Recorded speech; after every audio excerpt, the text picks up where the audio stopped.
안녕하세요. 토요미스테리 디바제시카입니다. 시간은 2007년 5월 3일이었습니다. 사진 속에 보시는 이곳은 포르투갈에 있는 콘도형 리조트 아파트였는데요.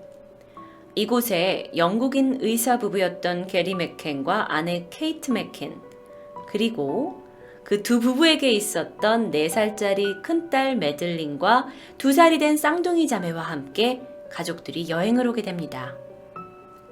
이 가족들만 단독으로 온 것은 아니었고요.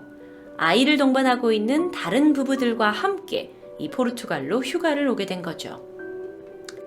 그날 밤 부부는 다른 부부들과 함께 방에 아이들을 재우고 나와서 저녁 8시 반쯤에 이 리조트의 근처에 있는 레스토랑에서 저녁 식사를 하게 됩니다. 하지만 밤 10시경 방에 돌아온 부부는 2살 배기 쌍둥이 딸들만이 방에서 자고 있는 것을 발견해요. 4살의 큰딸 매들린 맥켄이 없어진 거죠. 여러분 사진을 좀 보시겠습니다.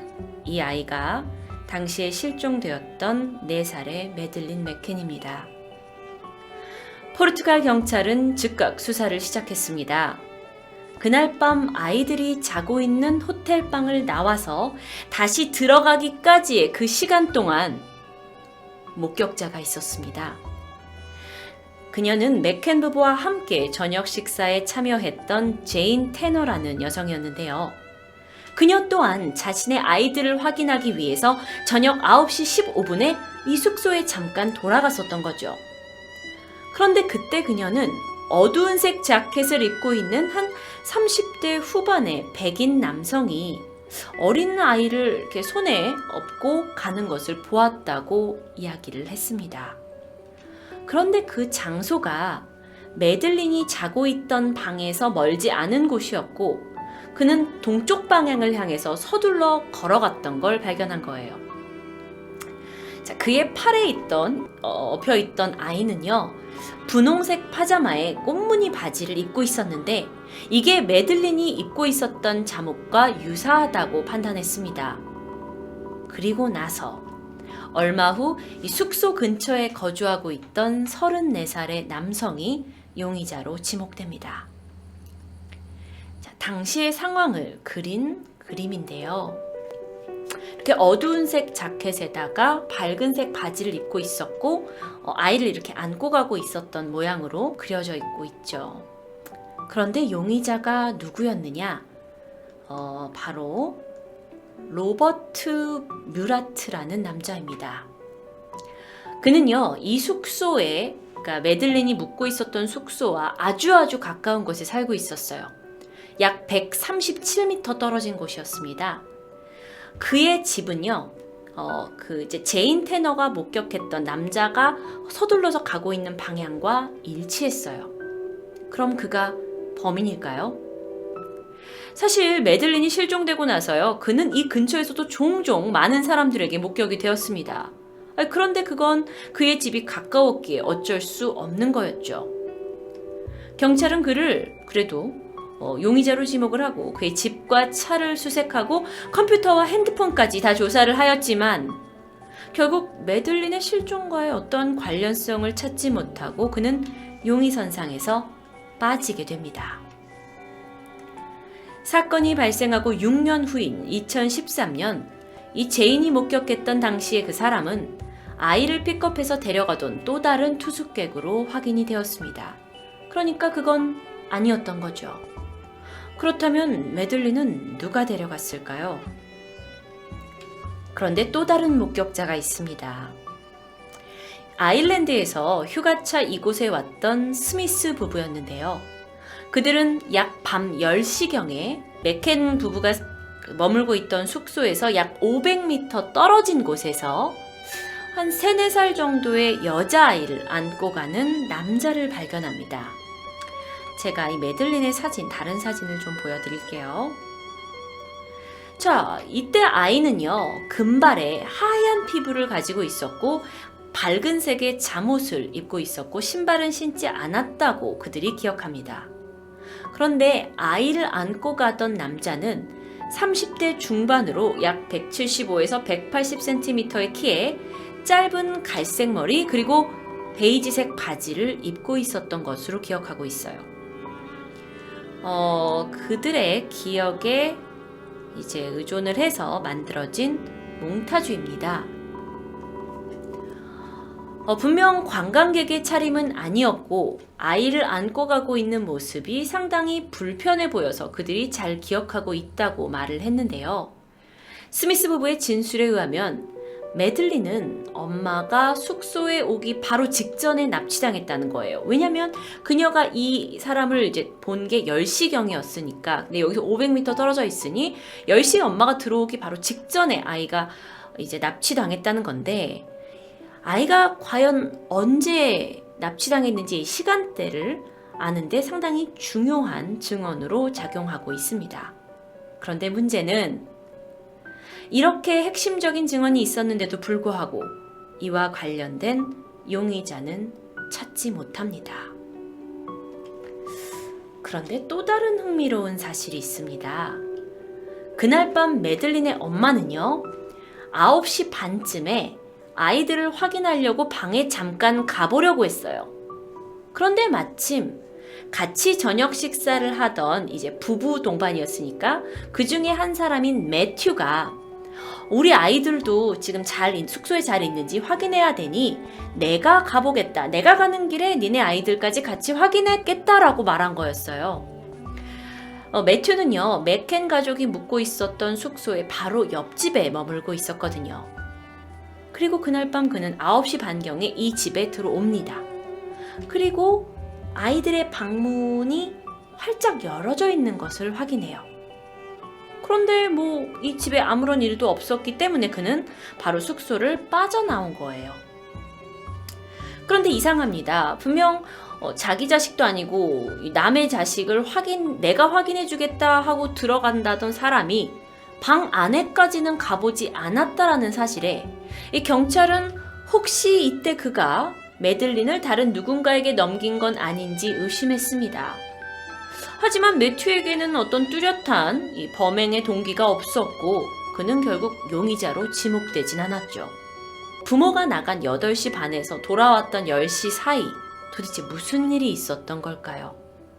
많은 목격자들이 있었고 그 중간에 또 이 부모들 많은 이야기들이 있었지만 결국 핵심적인 용의자를 찾아내지 못하게 됩니다. 그런데 이런 혼란한 과정 중에요. 포르투갈 경찰은 이 매들린의 부모를 용의자로 지목합니다. 그들의 주장에 의하면 이 부모들이 숙소에서 매들린을 살해했고 그것을 덮으려고 이런 납치극을 꾸몄다는 거죠. 이유가 있나요? 그 이유는요, 이 부모가 아이들이 잘 있는지 확인하기 위해서 들어갔다라고 했었잖아요. 그런데 이 들어갔던 통로가 베란다 문이었는지 아니면 뒤쪽 현관이었는지에 대한 진술이 엇갈렸기 때문이에요. 이건 굉장히 중요했습니다. 왜냐하면 이 사건에서는 이 케이트가, 그러니까 엄마가 집 안으로 들어가서 아이가 없어진 걸 발견했지만 범죄의 그 상황이 어땠냐면은 이 집의 앞에 베란다가 있었는데 이 베란다가 문이 잠금 장치가 열려 있었어요. 또한 그 매들린이 자고 있었던 방 안에 작은 창문이 있었는데 이 작은 방에 자물쇠도 열어져 있었어요. 그러다 보니까 경찰들이 헷갈린 거죠. 그리고 이 부모들이 이 방 안에 들어왔을 때, 이 집 안에 들어왔을 때 어떻게 들어왔는지가 상당히 중요했는데 최초의 이 사건의 발견자인 엄마가 헷갈려 해버린 거예요. 근데 그것뿐만이 아니었습니다. 케이트가 매들린이 없어진 걸 알게 됐어요. 방 안에 들어와서 보니까 2명의 딸밖에 없고 큰딸이 없는 거예요. 그런데 이때 다시 식당에 돌아와가지고 자기의 그 동료 부부들한테 누군가 매들린을 데려갔어요! 라고 말한 부분이 의심을 사게 된 거죠. 분명 잠깐 아이가 없어졌다는 걸 확인은 했지만 그게 납치인지 뭔지 판단이 아직 안 섰을 수 있는데 바로 와서 누군가가 아이를 데려갔다라고 말한 게 이상했다라는 거고요. 또 한 가지는 그 방에는 분명 쌍둥이 두 자매가 자고 있었습니다. 그런데 그 아이들을 그냥 두고 다시 식당으로 걸어와서 우리 아이가 없어졌다라고 말을 한 게 엄마로서 과연 아이들을 이렇게 두고 오는 게 이해할 수 있는가에 대한 것도 의심을 받기 시작했어요. 물론 이에 대해서 맥켄 부부는 포르투갈 경찰의 발표가 잘못됐다면서 누명을 벗기 위해 나섰고요. 1년이 지난 후에야 증거 부족으로 용의선상에서 빠지게 됩니다. 그런데 여러분, 이 사건을 맡았던 포르투갈 형사 한 명이 은퇴를 한 후에 책을 내게 되는데요. 그 책의 내용은 나는 아직도 메들린 사건의 범인은 부모라고 생각한다 라면서 2008년에 책을 내게 돼요. 바로 이거였는데요. 그러면서 이 사건은 또다시 주목을 받게 됩니다. 이 책은요, 포르투갈에서 상당한 인기를 얻게 됐고요. 다큐멘터리로까지 만들어집니다. 그리고 사실 지금도 많은 포르투갈 사람들은 부모가 범인이라고 믿고 있다고 해요. 물론 이에 대해서 이 맥켄 부부는 화가 났겠죠. 그래서 명예훼손으로 그를 고소합니다. 아니, 어떻게 딸을 간절히 찾고 있는 이 부부를 우리가 의심할 수 있습니까? 라고 할 수도 있지만 사실 좀 이상한 점도 있습니다. 이 맥켄 부부는요, 아이가 실종된 지 12일 후인 5월 달부터 메들린의 기금을 조성합니다. 아이를 찾기 위한 돈을 모금하는 것인데요. 이 사건이 알려지게 되면서 이 웹사이트에는 3달 만에 약 8천만 명이 여기를 방문했고요. 이후 저명 인사들의 기부가 이어졌습니다. 부모는 이 기금으로 사립탐정을 고용했고, 그러다 보니 이것이 포르투갈 경찰과 사립탐정 간에 아무래도 수사가 부딪힐 수 있잖아요. 그래서 근본적인 마찰을 빚게 한 것이라고 분석도 되고 있습니다.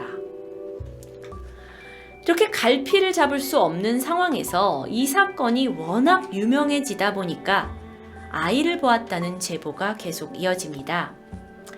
자, 이 제보는요, 포르투갈에서만 있었던 것은 아니에요. 네덜란드의 한 가게 CCTV에 메들린으로 보이는 여자아이가 찍혔다라는 게 있었습니다. 바로 이게 그 CCTV로 추정이 되고 있는 사진인데요.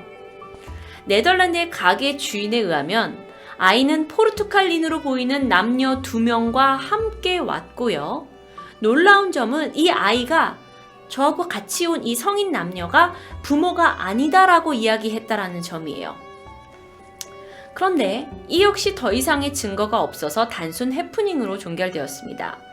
여러분은 어쩌면 이 메들린 맥켄 실종 사건을 처음 들으셨을 수도 있지만 상당히 유명했던 사건이에요.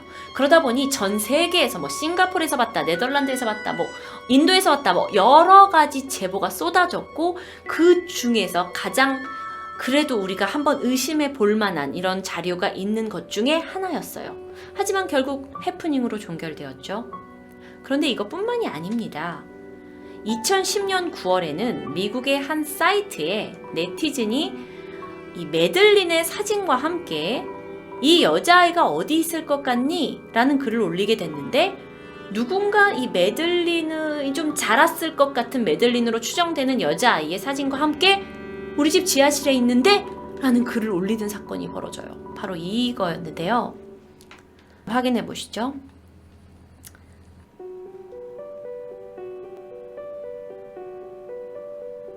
자, 사진 속의 아이가 테이프에 입이 감겨 있고 뭔가 지하실에 갇혀 있는 듯한 모습인데, 네티즌들이 우리 집 지하실에 있다 이런 글을 올리는 거예요.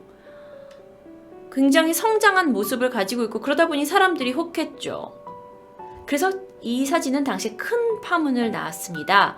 하지만 이 역시 그냥 해프닝으로 끝나버렸죠.